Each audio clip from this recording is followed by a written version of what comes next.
umaga po sa ating lahat. At bago po tayo mag-umpisa, tayo po ay manalangin. Hallelujah. Mahal namin Diyos, Ikaw po ay aming pinupuri, pinapasalamatan sa araw na ito. At Lord, dalangin namin na sa pagkakataong ito na kami po ay natipon. Lord, ang inyong banal na Espiritu ang pumagitna sa fellowship na ito. At Lord, sa aming pakikinig at pag-aaral ng inyong mga salita, bigyan po kami ng kaunawaan, Lord. Maintindihan namin, Lord, lahat ng may babahagi na umaga na ito. At Lord, gamitin mo din po ako bilang instrumento ikaw po ang muna sa akin.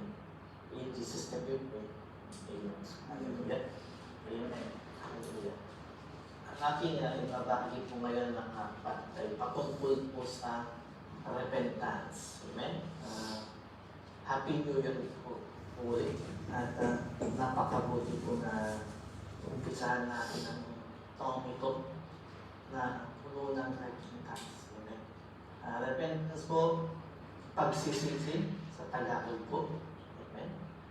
At ito po ay tinuro din ni John the Baptist. Okay? Ito po ang pupuntangi at nag-iisang katubuan ni John the Baptist patungkol po sa repentance, pagsisisi. Saan po? Sisisi po sa ating mga kasalanan. Amen?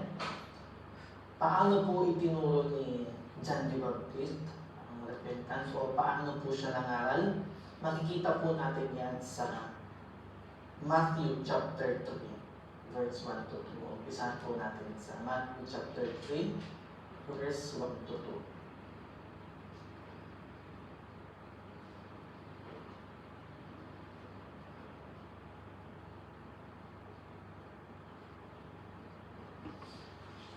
Yan. Umpisahan po natin dito.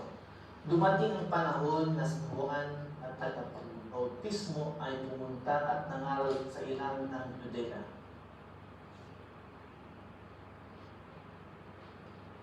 Ito ang kanyang sinabi, magsisi kayo sa inyong mga kasalanan dahil malapit na ang pagkahari ng Diyos. Okay. So makikita natin dito na sa kanyang pagtuturo ng repentance o pagsisisi, sabi po niya dito, napapalapit na ang paghahari ng Diyos. At sinabi niya dito, magsisi na tayo. Okay, magsisi na kayo, sabi niya sa mga tao doon. Okay. At sa pagtuturo niya ng pagsisisi, ang katumbas po nito ay alipuwagan na ang mga kasalanan. Okay. Sapagkat napapalapit na ang paghahari ng Diyos. Ang tinutukoy niya dito ay napapalapit na ang pagdating ng tagapagligtas. Ang tinutukoy niya po dito ay si Jesus Cristo. Okay? At ganoon din po naman ang katulong natin mga kapatid. Magsiksi po tayo sapagkat napapalapit na din po ang pagbalik ni Jesus. Amen. Nung panahon po John the Baptist, arating po si Jesus, ang unang pagdating ni Jesus. Ngayon po mga kapatid, tinuturo natin po ang repentance sapagkat napapalapit na din po ang muling pagbalik ni Jesus. Amen? At ano po ang ginawa ng mga tao nun? Ipagpatuloy po natin sa verse 5 to 6.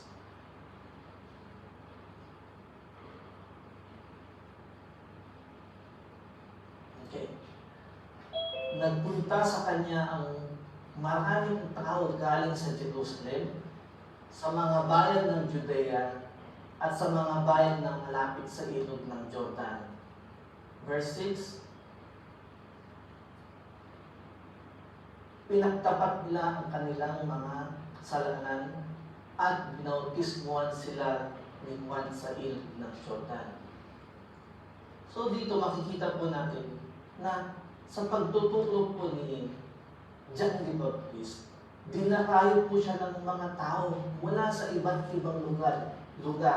Mula sa Jerusalem, mula sa buong kalugaran ng Judea, at ganun din sa panig ng Jordan. Amen?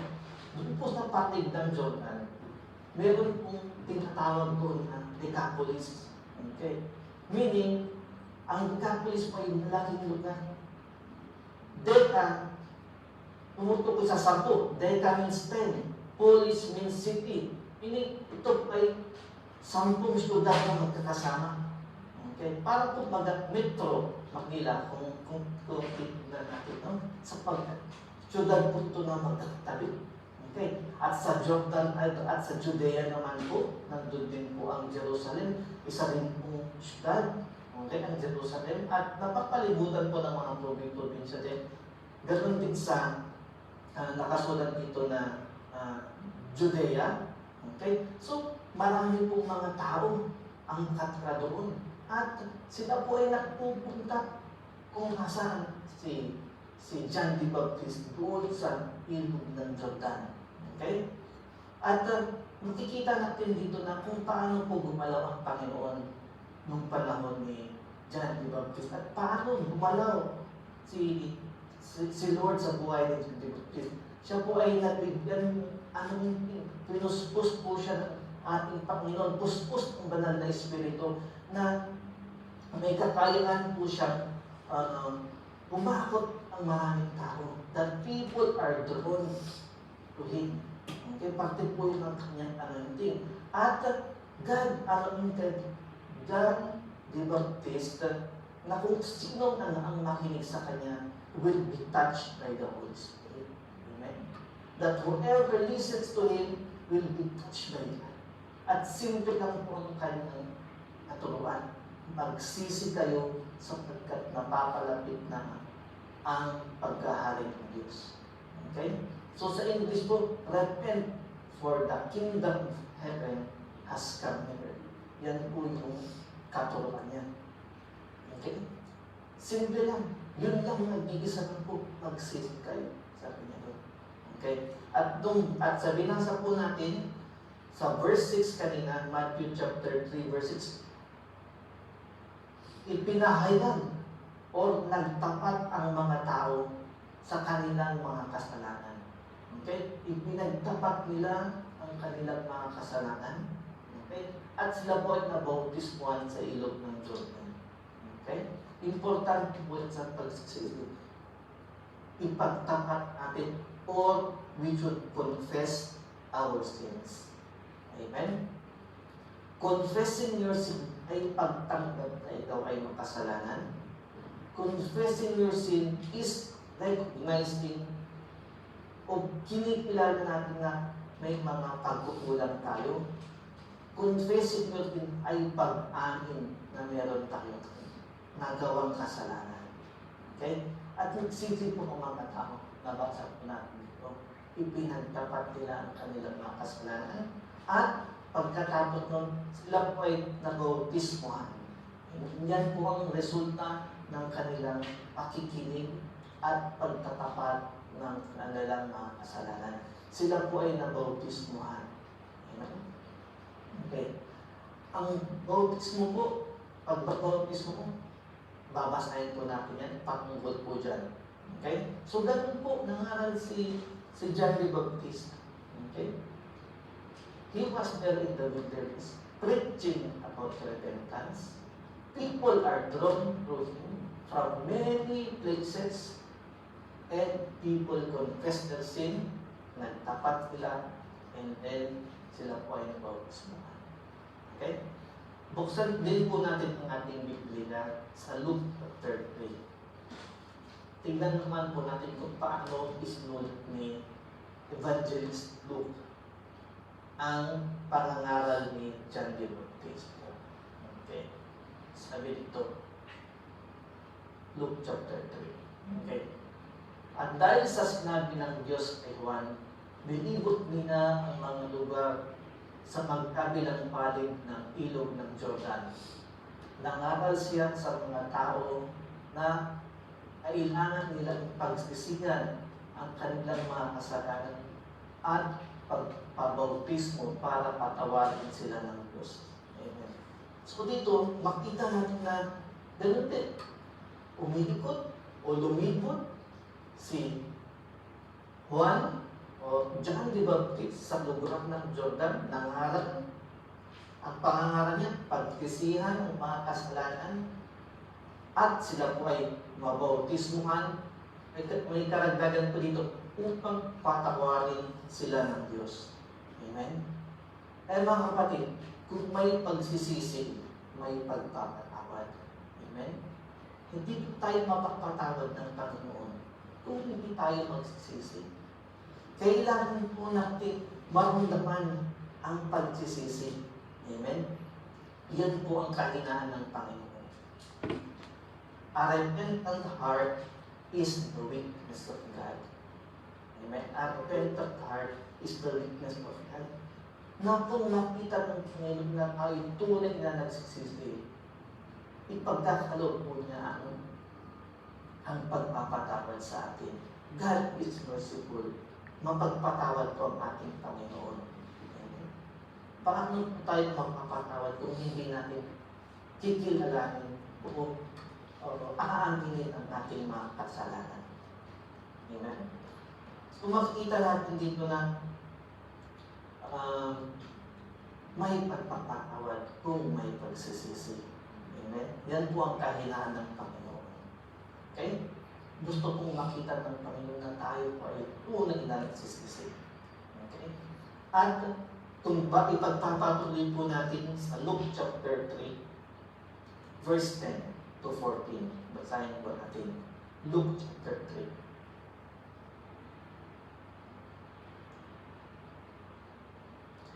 Itinanong ng mga tao si Juan, ano ang dapat namin gawin? Sumagot siya, kung mayroon kayong dalawang damit, ibigay ninyo sa isang taong walang damit. At kung may pagkain kayo, bigyan ninyo ang walang kain.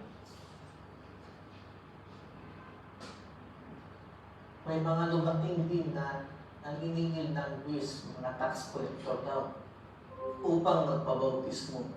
Sinabi nila, Guro, ano po ang dapat namin gawin?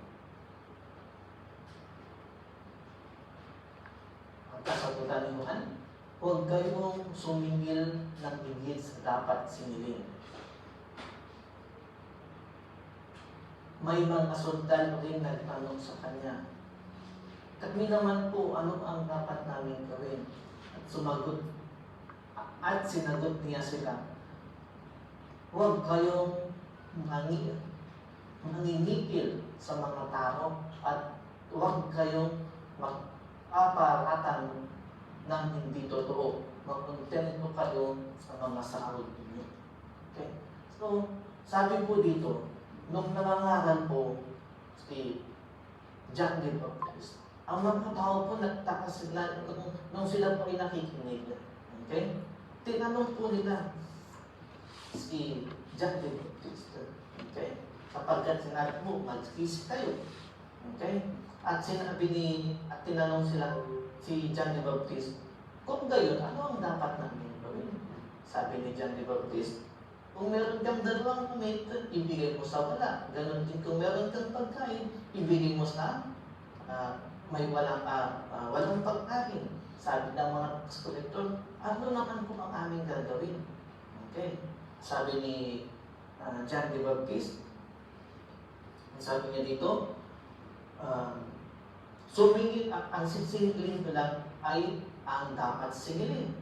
Sabi naman po ng mga sundalo, ano naman po ang aming dapat gawin? Huwag kayong magpaparata ng hindi totoo at makontento kayo sa inyong mga sweldo. So, nung nakinig ang mga taong ito sa pangangaral ni John Baptist, nagkaroon sila ng puso na gusto may pagbabago. Amen? Kaya sa repentance po, dapat may pagbabago. Kung ano yung mga ginagawa ninyong hindi tama, ay dapat itama ninyo. Ganun ang ibig sabihin ni John the Baptist. Amen? So, sa repentance po, there should be change. Amen? Ang repentance po at ang confessing your sin, nagiging invalid po yan pag walang pagbabago. Amen? Hindi po tatanggapin ng ating Panginoon o hindi tayo bibigyan ng pagpapatawad kung yes, nagsisi ka, sinabi mo na makasalanan ka, ngunit paulit-ulit mo namang ginagawa. Amen? Kaya dapat mga kapatid, sa repentance may pagbabago. Okay? So, nung nakinig ang mga taong ito sa katotohanan ni John the Baptist, yung kaisipan nila ay nabubuksan po, nabiliwanagan po ang kaisipan ng mga nakikinig. Okay? Basahin po natin Romans chapter 12, verse 2. Romans 12, verse 2.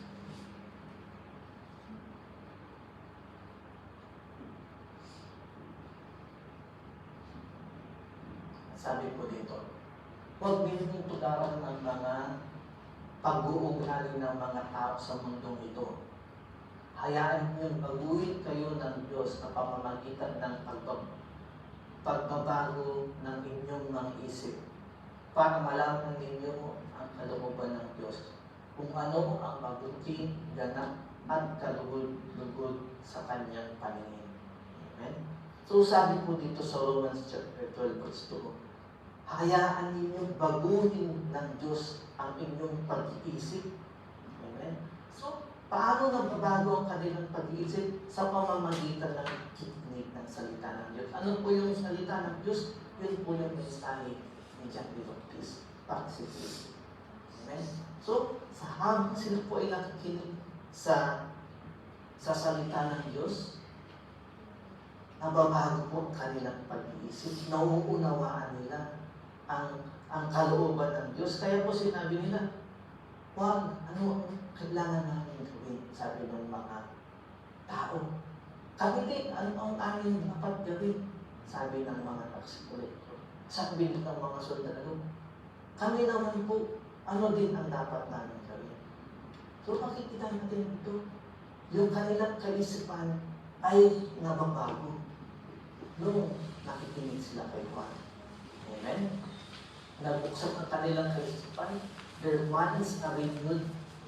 Kung babasahin natin sa English, the renewing of mind, and they are transformed. At transformed, change, na bago. Amen? At makikita natin ito, nung sila may nabuksan ang kanilang mga isip, gusto nilang magbago. Basahin po natin sa Luke chapter 3. Verse 15, ipagpatuloy po natin doon. Luke chapter 3, verse 15. 15 to 16.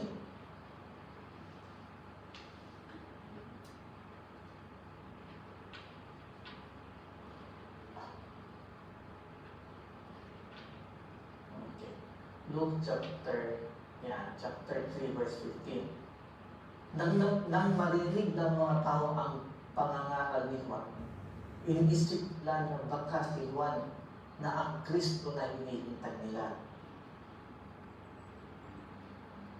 Pero sinabi ni Juan sa kanila, binabautismuhan ko kayo sa tubig, ngunit may isang darating na mas makapangyarihan kaysa sa akin. Hindi ako karapat dapat na maging alipin niya. Bautismuhan niya kayo sa banal na spirito at sa apoy. Okay?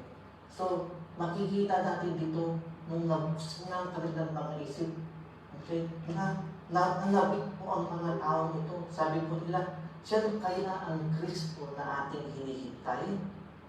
Okay? Kung sa English po, sa translation ng sa English, okay, the people were waiting expectantly and were all wondering in their hearts. Okay? Ang mga tao daw ay nagtaka, they are all wondering in their hearts if God might be a Messiah. Okay? So, hindi lang pala kaisipan ang nabuksan. Even, pati po ang kanilang mga puso ay natatamaan sapagkat sila po ay nananabik. Amen? So, Their hearts are being touched. Okay? Pati po yung kanilang puso. Napakaganda po na nakinig sila, buksan ang isip, ang kaisipan, at na nasagi po ang kanilang mga puso. Amen? Nalabig po sila. Okay? Sa Hebrews chapter 12 verse 4, Hebrews chapter 4 verse 12, okay? Sabi po doon, ang salita ng Diyos, Hebrews chapter 4 verse 12, okay? Ang salita ng Diyos ay buhay at mabisa. Okay? Sapagkat buhay at mabisa ang salita ng Diyos at hindi na matalas isa sa alinmang espadang magkabila ang talim. Tumatagos ito hanggang kaluluwa at espiritu at hanggang sa kasukasuhan at kaloob-looban ng buto. Nalalaman nito ang pinakamalalim na isip at hinahanap ng tao. Amen? Ang salita ng Diyos daw ay mabis at buhay. Okay? Ipinunta ito sa isang matalas na espada na kayang tumagos sa kaluluwa at espiritu at sa kaloob-looban ng buto. Okay? At sabi pa dito, nalalaman ito ang pinakamalalim na iniisip at hinahakad ng tao. So makikita natin dito na talagang buhay ang salita ng Diyos sapagkat ito'y gumagalaw sa buhay ng mga nakikinig. Okay? Ang kanilang isip ay nabubuksan. Okay? At sabi dito, tumatagos ito sa kaibuturan ng kaluluwa at espiritu. Okay? So yan po ang mensahe. Ang salita ng Diyos, the Word of God, yun yung mensahe, magsisi. Okay? Tinamaan talaga. Tumagos sa mga nakikinig. Okay? Tumagos meaning we are convicted. Okay? Na-convict po sila. Okay? And they started to have that in heart na nabig po sila. Okay? Makikita natin dito, a renewed mind and a convicted heart brings repentance. Amen? A renewed mind meaning na enlightened. Convicted heart na kamaan po sila. They were touched. And ano po ang nangyari? Nakumbag sila, humingi ng kapatawaran ng Panginoon. Amen. Ganun po mga kapatid. Ano po ba ang mararamdaman mo kung ma-realize mo na ikaw ay nagkasala sa Panginoon? Ano po ang mararamdaman mo kung ang kasalanan mo ay na ipaalala sa iyo? Amen? Hallelujah, mga kapatid. Ang kasalanan mo sa Panginoon ay hindi paggawa ng tama. Kung ano po yung ginawa mo sa kapatiran mo, sa kapatid mo, na kasalanan mo din sa Panginoon. Amen? Sabi po ng Panginoon, kung ano man ang ginawa mo sa iyong kapatid, ay ginawa mo din sa akin. Sabi po niya sa Matthew chapter 25. Amen? Sa paghuhukom. Okay? Kaya mga kapatid, kung ano man po yung ginagawa natin, kung nagawa natin kasalanan sa mga kapatid natin, ginawa din po natin yan sa Panginoon. Okay? Kaya tayo, nararapat na tayo ay magsisi. Amen? So, ano din po ang pararamdaman mo kung ang puso mo ay tinamaan ng salita ng Diyos? Marahil ito ay magkakaroon ng pagsisisi. Amen? At siyempre magkakaroon ng kalungkutan. Sapagkat siyempre po, pag nagkasala tayo, hindi po masaya. Dapat po ay malungkot tayo sapagkat ito ay kamalian. Okay? 2 Corinthians, okay, chapter 7, verse 10. Okay, dapat may malungkutan pag malaman o ma-realize na ang pagsisisi. Sabi po dito, 2 Corinthians chapter 7, verse 10. Kapagkat ang malungkutan ayon sa kalooban ng Diyos ay nagdadala sa akin ng pagsisisi at nagdudulot ng kaligtasan. Hindi pinagsisisihan ang ganitong kalungkutan. Ngunit ang kalungkutan ng mga taong nakamundo ay nagdadala sa kanila ng kamatayan. So, basahin natin ulit. Kapagkat ang kalungkutan ayon sa kalooban ng Diyos ay nagdadala sa atin ng pagsisisi at nagdudulot ng kaligtasan. Okay? So, sa English po, godly sorrow brings repentance that leads to salvation and leaves no regrets. Okay? So, godly sorrow, yung kalungkutan na ma-realize mo na nagkaroon ka ng kasalanan. At sabi ko dito, it leads to salvation. Brings repentance that leads to salvation. Okay? Yun po yung mga naramdaman ng mga tao na pinagkaipuan. Naramdaman nila yung kalungkutan. The God is Lord. Eh sinabi nila, kung ano kami kailangan gawin? Paano kami magbabago? Turuan mo sa amin kung ano dapat ang aming gawin. Okay? So yun po yung nangyari nung nakinig sila kay Juan. Nagkaroon ng conviction, natamaan sa puso, nag-confess, nagtapat kung ano yung mga kasalanan, at nagbago. There is change. So, sa repentance, there is conviction, confession, and change. Amen. Yun po at ang meron. Conviction, confession, and change. Amen. Yan po ang meron sa repentance. That leads to salvation. Okay.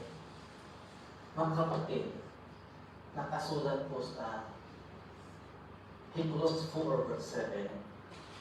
Today, if you hear His voice, do not harden your hearts. Sabi po doon, today, if you hear His voice, do not harden your hearts. Kaya mga kapatid, kung naririnig niyo ang salita ng Diyos ngayon, huwag na po natin patigatin ang puso natin. Mag-repent na tayo at magpabautismo. Amen. Sapagkat ang repentance po may katunayan po yan. Okay? At ang pagpapabautismo yan po ang katunayan. Na talagang gusto mong magbago.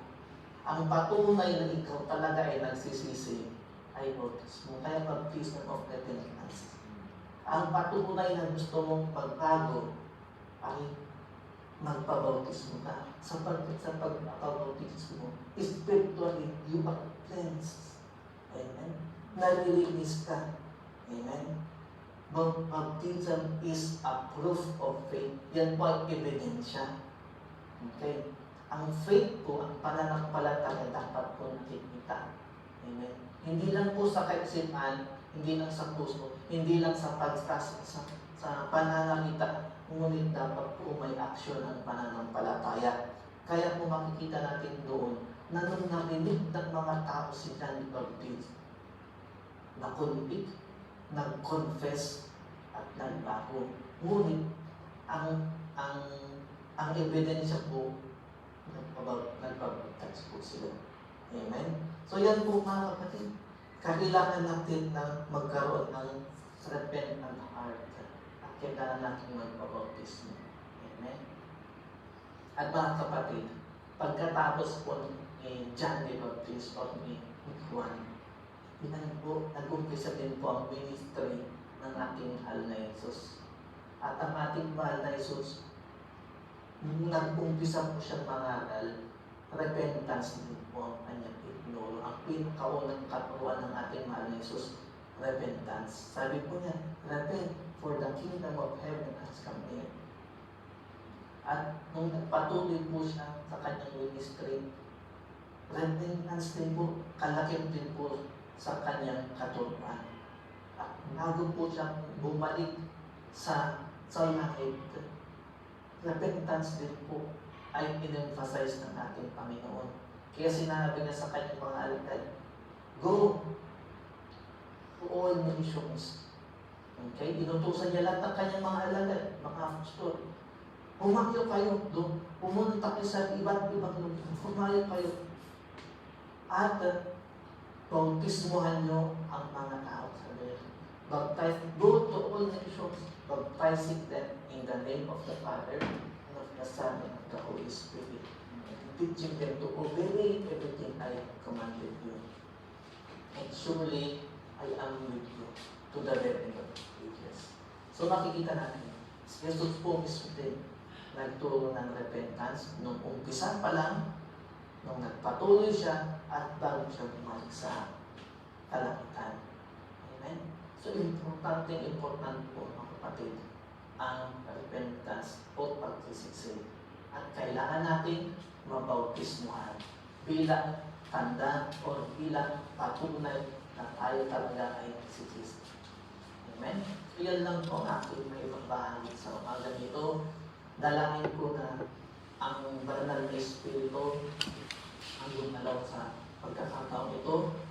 At nabaksa na natin, sinabi na natin kanina, if you hear His voice right now, do not harden your hearts. Tanggapin po natin ang salita ng Diyos. Tanggapin po natin ang ating Panginoong Jesus na ating tagapagligtas.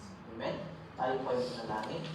Hallelujah. Lord, we bless you, we thank you, and we give you glory. Salamat po, Ama, sa mga salita aming pinag-aralan at aming napakinggan sa umaga nito. Ama, patuloy kami magtrabaho sa buhay ng bawat isa, Lord God. Patuloy mo kaming baguhin, patuloy mo kaming paalalahanan, Ama, na kami po dapat ay magsisi sa aming mga kasalanan. Lord, Ikaw aming mahal ni Jesus, Ikaw po ang ay tinatanggap namin, Ama, bilang aming tagapagligtas. Patuloy ka, Lord, na maggabay sa bawat isa. Salamat, Ama. In Jesus' name we pray. Amen. Alam po, para sa akin,